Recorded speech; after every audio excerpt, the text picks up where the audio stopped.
سلام على من يتبع الهدى نازاني كل جاga نازاني سلامي خوا لسر أو كسي كواشيني هدايتك به أو هدايتك الله تعالى نادويتي أو توحيدك الله تعالى نادويتي لا والله من توزع جوم نبو هاتم توزع هنت توزع بيتان رابير ما تخلي بس برا بعدين باشا الله قادر ما تخلي يعني بس مزيك خوش يعني مزيك طالية مزيك ترشو الشيرين يعني هو بس برا بعدين باشا يعني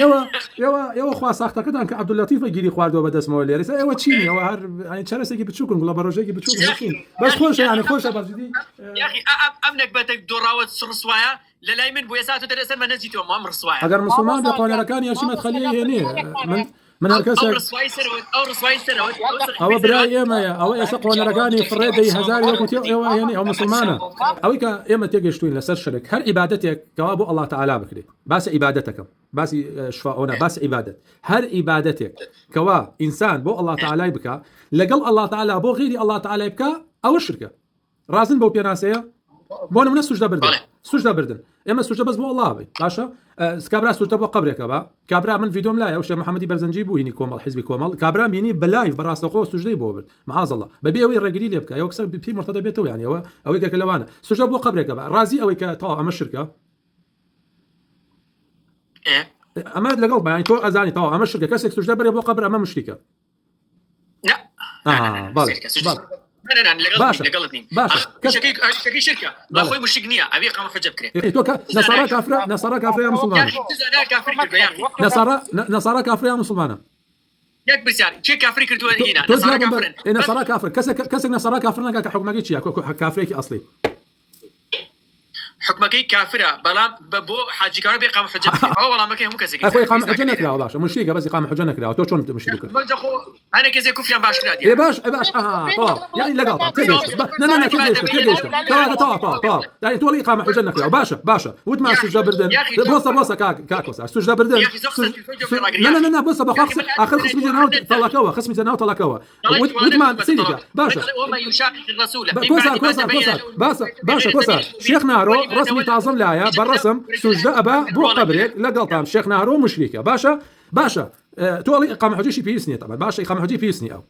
لقلب يعني بو اقامه حجه تشيلي وزن اوامر بو اقامه حجه تشيلي يعني باشا من بعد ما تبين الولود عنسي تو جوابي اون بروا جوابي اون بروا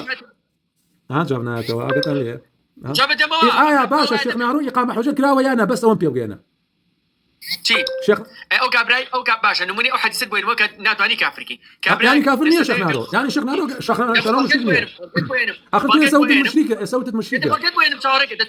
اخذت سويت مشركه اي سنه بوكس غوري هذا برا بوكس غوري اما عقيده ما تخلي اما عقيده كانت بوتشوله بناغينيه يعني كوننا لا وتمشي وتمشي شيخ نارو مسلمانه يا مشركه من ناتو انا كافريك يا صالي يعني الشيخ نارو يجي مشركي شيعي ملعون تو بوتني كافريكي شروطه معناه تفريج النساني هورا تخوا هوريك ما بوفكن هورا سبحان الله امانه برايان خوش قال اما يا عقيده بويا كما مساكن كان على امانه كري مخابرات امانه صقي مخابرات او يا عقيده وبيرو باور سبحان الله ما تخلي نكهر او صقي طاغوتا نكهر او بالي المانيا لهر شنكا هر بروجي اسلامي بو قرانا وي حكم اسلامي هبي اوتوماتيكي ما تخلي جايتك سبحان الله اولي نيه كافر مسلمان كوسا جواب بروا جواب حكمي قال تكردن ببيغمبري خواشيه حكمي كسي كاريكاتير كبا بيغمبري خواشيه صلى الله عليه وسلم انا كفره اي كسي بجيري بك ابو نمونه بل اما لقلطه بلا لو قالتك بنصا بلا لو قالتك اني بيغمري خوا كراوا او قالتك بنصا وبلا بلا بجريده كاين نقله بابا ترى بلا كافر بلا باشا زور باش او كاتيك ولا فرنسا 2000 او كاتيك ولا فرنسا او كاتيك ولا فرنسا 2010 او كاتيك ولا فرنسا 2010 كوسار جوبجا 2010 كاتيك ولا فرنسا كاريكاتيري كردشي بيغمري خوا سوكاتي فكر يا كم والله يا كم هريم كبرجري لفرنسا كل هي من هورامي بو بناي بارتي ودي اما بناي بارتي وكو تبيجي بارتي مسعود برزاني اما بهموش شويك پشتیوانی فرانساکی باشە حکمی ئەو نەورانی وانە چیە و کاتە التي بيشجريها لا لو كاريكاتيريكا وابا بيغمبري خوانك صلى الله عليه وسلم لو كاريكاتيريكا وابا بيغمبري خوانك صلى الله عليه وسلم فيديو كما والله بص زعما يجوز ما لك يقصد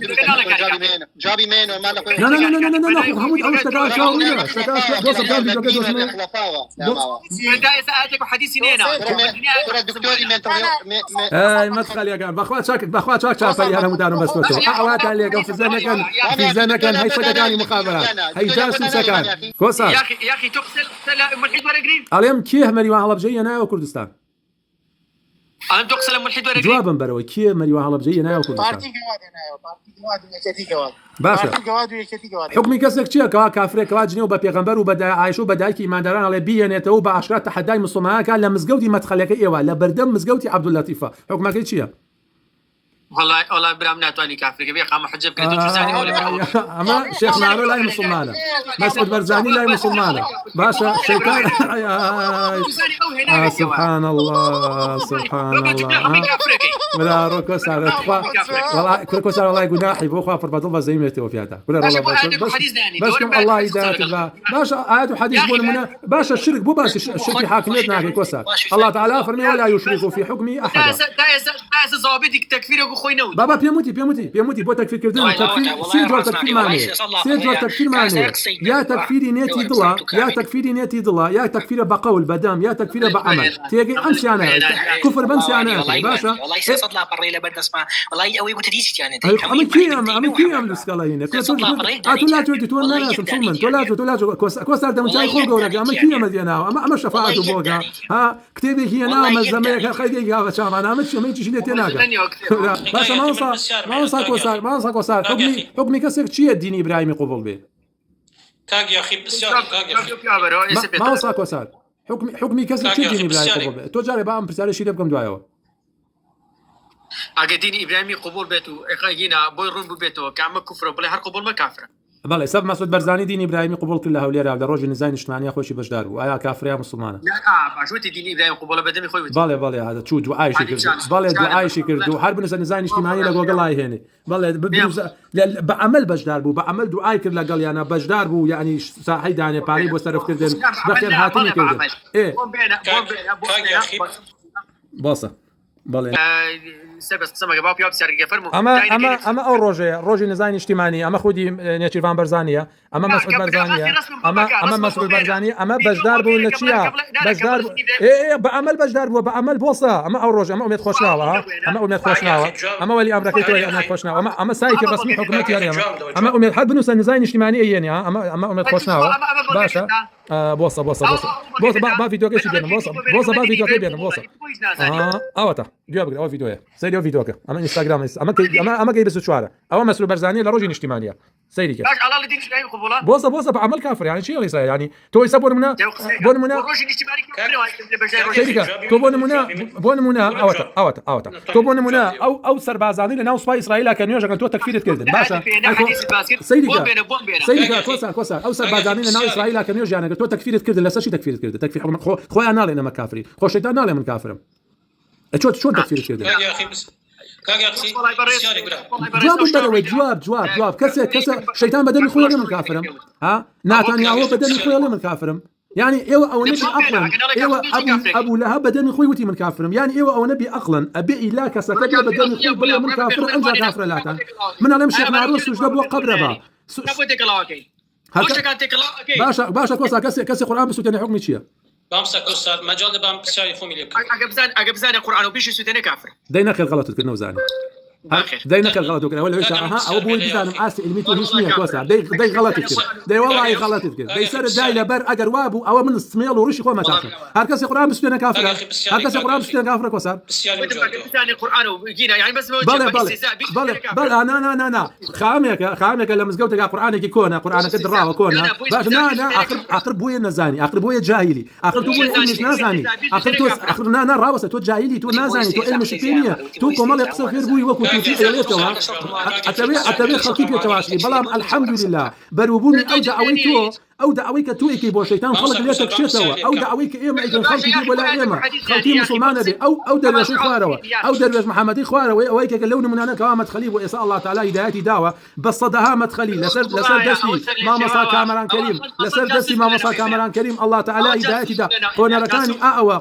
كون ركاني او محمد هرتي مت خلي اي هنا كل اي وجاسوسا كل اي كل برادري توي لك كركوك او الشيخ سران عليه ولا ابرد مسلمان بقربه كل اي وجاسوسا اي وصقي مخابرات اي وازام جاسوسي